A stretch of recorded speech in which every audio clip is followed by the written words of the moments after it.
you're a lucky git. Yes. And you went to the Monster 1200 launch.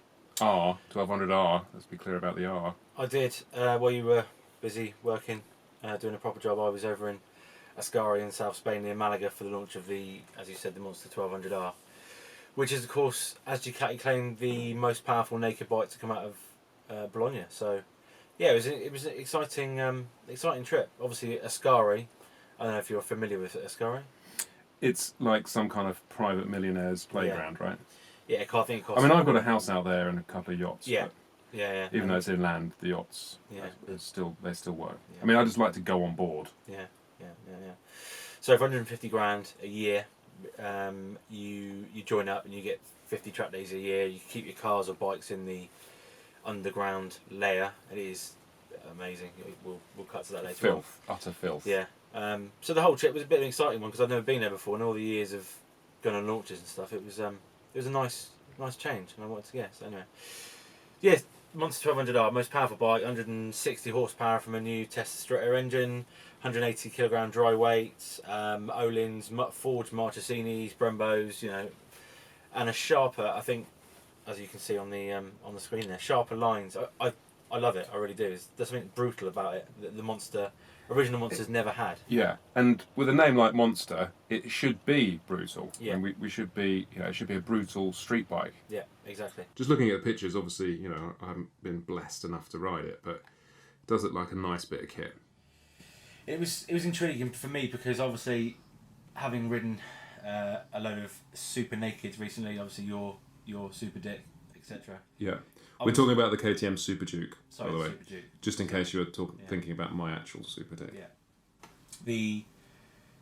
The Monster R for me was intriguing one to understand how much super nakedness is in that bike. Because let's be honest, everyone wanted a naked Panigale, didn't they? Yeah. And whether or not that's confirmed yet, we don't know. But so there was a lot of hope riding on this, and within the first session, it blew me away. It really did. Super fast steering, super light, and straight away it deserved that super naked status. Straight away, within the first few laps of sighting laps. So fueling, nice, peachy, as you expect from a Ducati. I mean, going back to the Testa Stretta engine, which is easy for me to say. Yeah. There was a bit of me that was a bit disappointed that there was no DVT engine for the Multistrada. The deep vein thrombosis. Yes, the Ducati desmodromic variable timing. I'm amazed you even remember it all. Yeah, I know it's hard. And because it is Larry, it's got power at the bottom, it's got power in the mid-range, it's got power at the top, but after spending a day on the R, you don't really need it.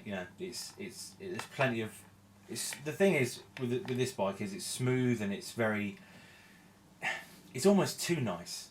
The thing with the engine is it needs another 10-15 horsepower to sort of shit you up a bit, really. Yeah. As a Super Naked does. So it's almost too compliant, too easy. We're talking Super Naked here. So we're talking competition. So get on the Super Duke 1290, for example. Yeah. Don't be wrong. It's still fast. It's still plenty fast enough for the majority of us. But there's none of that sort of, euthanasia type. Yeah. To pull you up a bit, but it's smooth. It fuels well. The gearbox is slick, but and this is a major qualm I have with it is there's no quick shifter. Gone are the days of we want our experience to be pure and organic, free range. But analog and all that kind of, we're over that now, aren't we? The electronics are fully integrated into every top of the range motorcycle in production. Indeed. Especially for a Super Naked, which it's being touted as. Then again, KTM hasn't got one. True. But, this is a new bike for 2016. It's an R, and that's special. That has special connotations, isn't it? That R with the Ducati automatically means something special. And to not have a quick, it's a bit, But saying that though, the gearbox is slick as, it's not made of Gorgonzola like a KTM, and it's super smooth, super slick. I didn't have any problems at all. Anyway, but minor point really in the grand scheme of things about.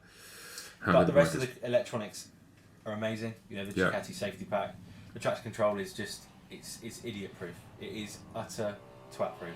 Okay. Even for me. Even for you. Yeah. Thankfully, they haven't put any anti-wheelie, so you can. Nice. Okay, that's good. Because there's nothing worse than because it's nice to have traction on, but be able to lift the front up a little bit when you want to have a just bit of fun. Yeah, exactly. But then to go, oh, hang on, I need the right section. You don't want to turn the settings off to make yourself to lose that traction, but. Or pull over on the side of the road and do faff around. game cheats. Yeah. And the ABS again, it's an evolution from recent Ducatis where the ABS. Normally I turn ABS off on track, but it's ridiculously good. It is you just go into a hairpin, slam on the brakes, and let the ABS do all the work. And it was particularly good when it started raining a little bit. It was a bit rainy. Yeah. Wow. Yeah. And so on the bike, what's it? Flickable, good handling. I'd tell you what, it's right up there with the Super Duke. Okay. Right up there with Super Duke in terms of handling, I think. Super Duke once the suspension is set up for track. Yeah, I mean, when you really start to push on, but again, this may not relate to everyone. When you really start to push on, it's not as stable as your Chuonos or your that sort of hierarchy or superbike, shall we say? So, but in terms of handling, it's quick and the bars just feel nice, just natural, and you can yank on the bars. Really, really flickable, really quick steering, really neutral as well. So, it's got the best of everything. Okay. But the bottom line is, and this is one of the questions that was asked to us when we put the feeder out for the launch. It's definitely not a Tuono. It's definitely not a Aprilia Tuono. In terms of just performance. Balls out performance on the track. But then again, but not everyone's going to be after that, are they? No. So. No. And it's a bespoke naked bike again, isn't it? Yeah. Yeah, ground up. It's not a chopped up superbike with high bars on, which is what the 2.0 is, effectively. Yeah. What about ride height, corner, ground clearance, so pegs on the floor? So the Ducati basically have kept the same suspension and roughly the same geometry from that half monocoque chassis. I don't know if you noticed that the front half has the trellis frame. There's nothing in between, and you get this the swing arm and the subframe connected to the rear cylinder. Mm-hmm. So it's got that innate stiffness and flickability from the semi-monocoque chassis. So rather than just ground up overhaul, Ducati have basically raised either end and 50mm at the front and things similar at the rear. So basically you've got way more ground clearance, and Ducati claim you can now have a full 50 degrees of lean. Wow. So if you can find some tyres to manage that on that bike. But incidentally though, the Aprilia Supercorsa SPs are the tyres of choice, and it's a nice fat 200 section rear tyre. So nice. Yeah, plenty of grip, loads of mechanical grip. It's not as sketchy as a Super Duke or anything like that. So. Okay, so what about stopping power? We've got Brembos, I assume. Brembo M50s from the Panigale, along with the forward Marchesinis, etc. Excellent caliper. Yes, proper caliper, and they're not as grabby and as ball busting as the Super Dukes and the Panigales and the like. They're really nice and progressive, and which is nice on track because you just got that extra bit of feel. There's something I really liked about this bike, not just slamming on the brakes and enjoyable ride rather than poaching lap times. Yeah, just get out there, have fun in the sunshine, enjoy the bike. It's nice, comfortable ride. It's got all the performance it needs for what it is, and enjoy it. Exactly. There's not a millimetre of excess on that bike, and the brakes sort of mimic the rest of the bike, the rest of the bike's talent, if you like. There's no excess exuberance. It's just it's what you need, and it's what you get. It's what you get. Deal with it. You're like Bruno. So do you know what the most frequent question asked before the launch was? No. Not about the engine, not about the looks, not about the handling. It was about the foot peg positioning. Okay. I mean, your this is to do with the exhaust, is it? Yes. Yeah. Yeah. So basically, thanks to Ducati making separating the pillion pegs and the main pegs, the the riding position just beneath the gusset there is much thinner. It just feels much narrower. Consequence of that is your feet, and now with your right foot isn't fouling that exhaust as much. Mm-hmm. It's still there. You can still feel it. If we're being pernickety, but it's so much better than it was, and it's something that should now make people want to buy a Monster, because that was a major negative. Okay, so anything else springs to mind? You can't really ignore that exhaust. The stocker? The stocker. I mean, it's not bad for a stocker. And unfortunately now we've come to this stage with Euro 4 emissions, which have utterly screwed any hope of noise, sound, enjoyment, love, passion. Yeah.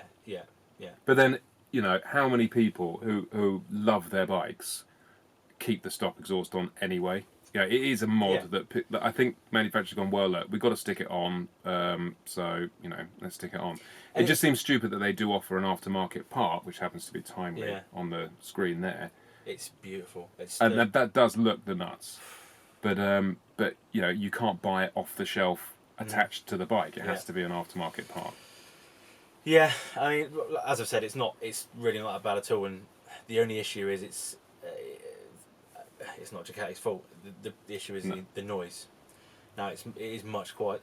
I say much quieter. It's noticeably quieter over the original Monster and other Ducatis. But again, Euro 4 emissions dictate that, and it will be across the board.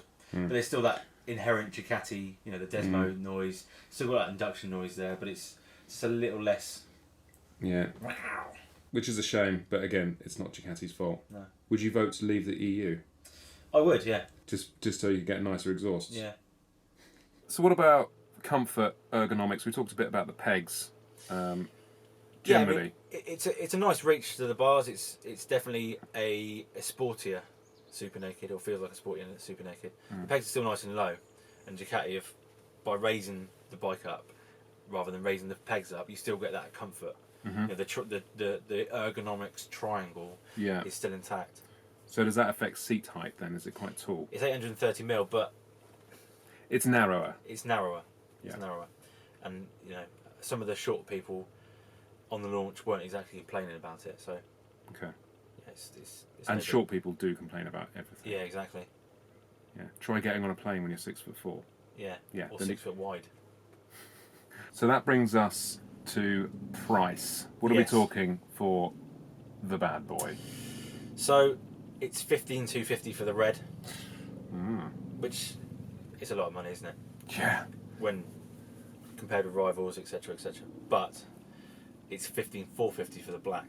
Wow. The thrilling black. Thrilling black. Yeah. Black paint's obviously more expensive. Yeah.